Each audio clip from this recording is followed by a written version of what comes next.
अस्सलाम वालेकुम, welcome back with another video. तो आज मैं अपने माइक्रोसॉफ्ट एक्सेल में सेकंड असाइनमेंट लेके आया हूं। तो आज हमारे पास सैलरी शीट है। सिंपली सबसे पहले बताता चलूं कि पिछली क्लास में हमने अटेंडेंस शीट देखी, तो आज हमारे पास सैलरी शीट है। तो आइए स्टार्ट करते हैं।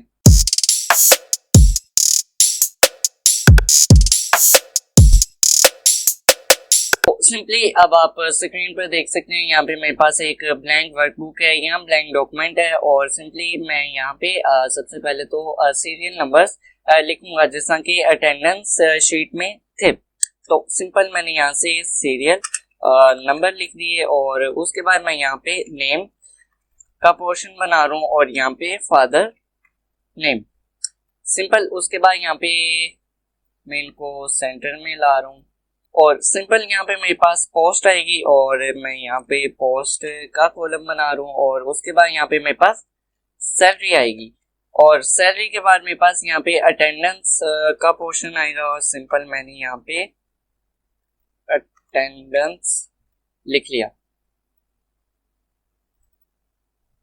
अटेंडेंस के बाद मेरे पास यहाँ पे ओवर टाइम का पोर्शन है और सिंपल मैंने यहाँ पे ओवर टाइम लिख दिया और यहाँ पे मैं अब टोटल वर्किंग डेज लिखूंगा। तो सिंपल यहाँ पे मैं टोटल वर्किंग डेज लिख रहा हूँ और यहाँ पे मैं सैलरी पर डे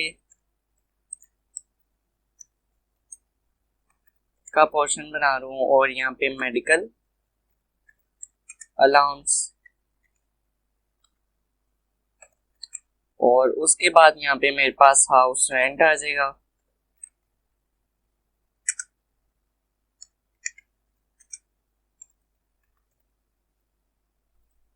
उसके बाद यहाँ पे मेरे पास प्रॉफिट फंड आ जाएगा। सिंपल मैं यहाँ पे शॉर्ट फॉर्म लिख रहा हूँ।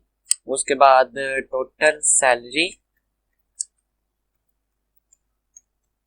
और उसके बाद एडवांस का ऑप्शन है मेरे पास।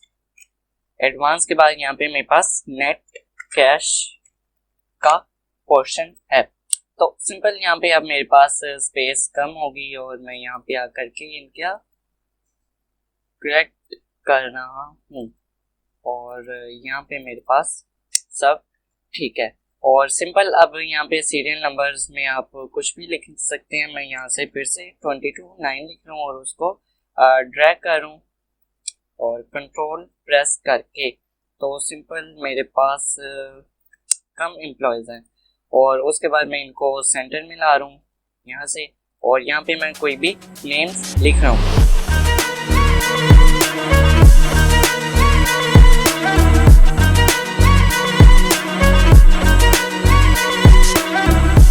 और यहाँ पे मैंने नेम्स लिख लिए, इनको भी मैं यहाँ पे सेंटर में ला रहा हूँ और उसके बाद मेरे पास फादर्स नेम आएंगे। ये सिंपली मे बी थोड़े से ओल्ड नेम मैं लिखूंगा।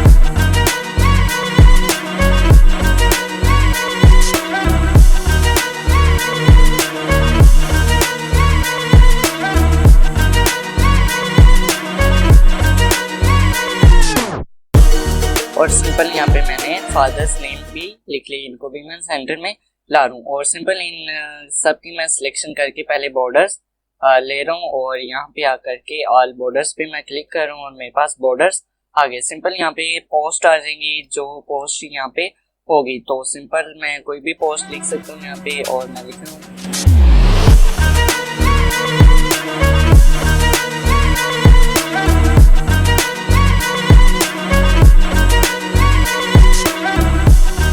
पोस्ट। लिखने के बाद मैं यहाँ पे सैलरीज लिख रहा हूँ और रैंडम सैलरीज मैं यहाँ पे लिख रहा हूँ।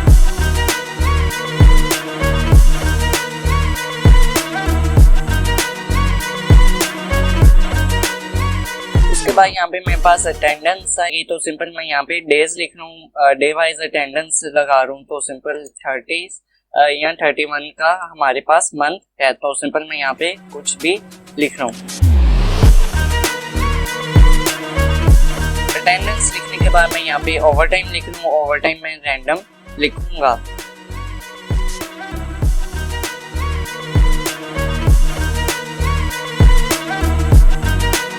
तो सिंपल मैंने यहाँ पे ओवर टाइम भी लिख लिया। अब हमारे पास वर्किंग जो के वो फार्मूलाज पे होगी। तो सिंपल यहाँ पे टोटल वर्किंग डेज, यहाँ पे सबसे पहले मैं इज इक्वल टू लगा रहा हूँ और मेरी अटेंडेंस को मैं प्लस कर रहा हूँ अपने ओवर टाइम के साथ और उसको डिवाइड कर रहा हूँ 8 पर, तो हमारे पास टोटल वर्किंग डेज आ जाएंगे। तो सिंपल यहाँ पे मेरे पास पॉइंट में वैल्यू आ रही है, अगर आप चाहें तो पॉइंट डिक्रीज भी कर सकते हैं। तो सिंपल यहाँ पे मेरे पास डेज आगे और इसको मैं सिंपल यहाँ पे ड्रैग कर रहा हूँ और आप देखेंगे यहाँ पे टोटल वर्किंग डेज भी आ गई और सिंपल एक फार्मूला मैंने अप्लाई किया। तो आप इसके सिलेक्शन करके यहाँ पे फार्मूला भी देख सकते हैं। मैंने इज इक्वल टू लगाया और G6 को मतलब अपनी अटेंडेंस को प्लस किया अपने ओवर टाइम के साथ और उसको डिवाइड किया 8 से, तो हमारे पास टोटल वर्किंग डेज आ गए। उसके बाद सैलरी पर डे, सिंपल ये मैं इज इक्वल टू लगा रहा हूँ और अपनी सैलरी को डिवाइड कर रहा हूँ 30 पे या 31 पे, क्योंकि मैंने यहाँ पे अटेंडेंस में 31 भी लिखा हुआ है, क्योंकि मैं यहाँ पे इंडिकेट कर रहा हूँ कि मेरा मंथ जो कि वो 31 डेज का है। तो सिंपल मैं यहाँ पे डिवाइड कर रहा हूँ और यहाँ पे मेरे पास सैलरी पर डे आ जाएगी और इसको मैं ड्रैग कर रहा हूँ और सबकी सैलरी पर डे मेरे पास आ गई। और अगर आप चाहें तो पॉइंट खत्म कर सकते हैं और यहाँ से सिंपल आप रिमूव कर सकते हैं और सिंपल मेरे पास यहाँ पे रिमूव हो गई, लेकिन मैं अभी नहीं कर रहा। अब मेडिकल अलाउंस जो कि है वो आपको कोई भी कंपनी या कोई भी फैक्ट्री जो कि वो फ्री हैंड नहीं देती, वो आपकी सैलरी के अकॉर्डिंग देती है। अब ये उस कंपनी पे डिपेंड करता है वो आपको कितने परसेंट जो कि वो मेडिकल अलाउंस देती है। तो सिंपल मैं यहाँ पे सबको 3% जो कि मेडिकल अलाउंस दे रहा हूँ और इज इक्वल टू लगा रहा हूँ और सैलरी जो कि है उसको मैं मल्टीप्लाई कर रहा हूँ 3% से।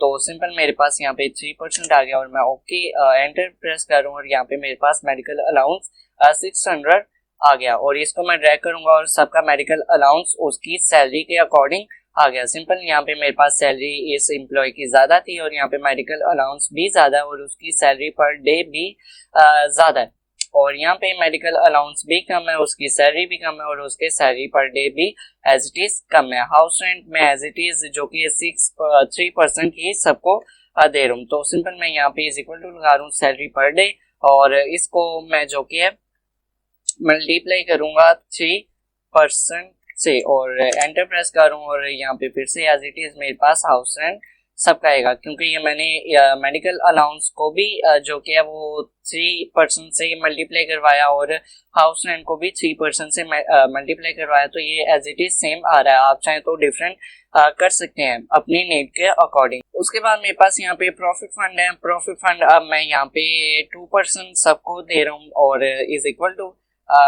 मेरी जो कि सैलरी है उसको मैं मल्टीप्लाई करवा रहा हूँ अपने 2% से और सिंपल मैं एंटर प्रेस कर रहा हूँ और यहाँ पे प्रॉफिट फंड आ गया और इसको मैं जो कि ड्रैग कर रहा हूँ और यहाँ पे मेरे पास सबके प्रॉफिट फंड आ गए। उसके बाद मेरे पास यहाँ पे टोटल सैलरी है। सिंपल मैं यहाँ पे इज इक्वल टू लगा रहा हूँ टोटल वर्किंग डेज को मैं मल्टीप्लाई करवा रहा हूँ सैलरी पर डे से और इसको प्लस करवा रहा हूँ मेडिकल अलाउंस से, फिर से प्लस कर रहा हूँ मैं इसको हाउस रेंट से और माइनस कर रहा हूँ मैं अपने प्रॉफिट फंड से और एंटर प्रेस कर रहा हूँ और यहाँ पे मेरे पास टोटल सैलरी जो कि वो आ गई। सिंपल यहाँ पे मेरे पास सैलरी 20,000 थी, अब यहाँ पे 20,000 में 719.35 जो कि वो ऐड हो गया। ये सब कुछ ऐड करके मेडिकल अलाउंस और हाउस रेंट प्रॉफिट फंड को ऐड करके सिंपल मैं यहाँ पे ड्रैग करूँ और सब में फार्मूला अप्लाई हो गया और यहाँ पे आप देखेंगे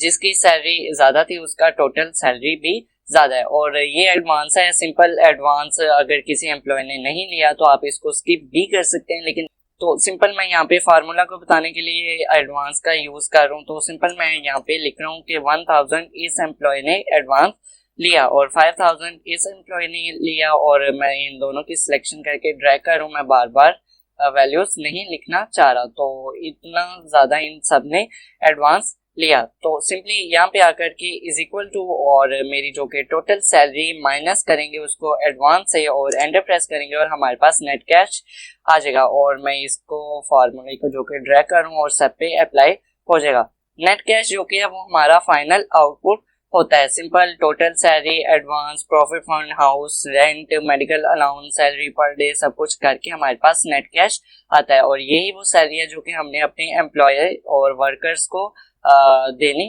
होती है। सिंपल एज इट इज, जिस तरह की अटेंडेंस शीट में आप कलर्स फिल कर सकते थे और यहाँ पे भी कलर्स फिल कर सकते हैं। यहाँ मैं सब कॉलम्स के अलग-अलग से कलर दे रहा हूँ।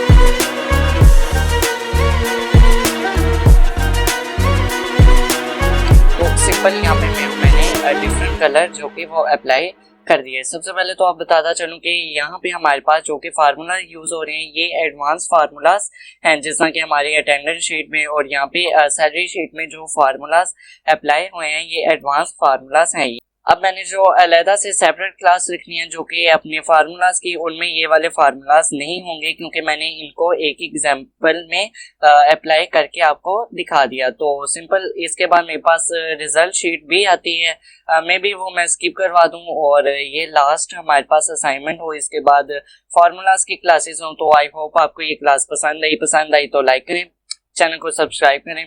Thank you.